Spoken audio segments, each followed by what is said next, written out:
একার ওকার ওকার একার এটা কি ক কি ক এখন কি হলো কা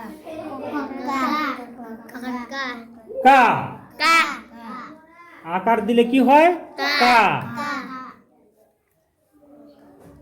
রস্বীকার দিলে কি হয় কষ্কার কি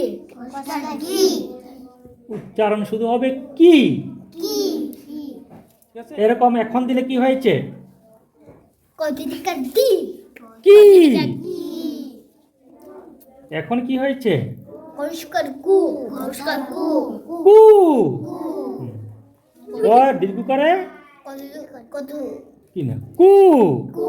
এটা কি কু এটা কি কু কষ্কার কি ক রিকার কিটা রিকার হলে কি হয় ক্রি একার দিলে কি হয় এদিকে দেখবে সবাই এখানে ওইকার দিলে কি হয় কই ক ওইকার তো ওইকার হলে কি হয় কই আর ক ওকার দিলে কু ক ওকার হলে কু ক ওকার হলে কৌ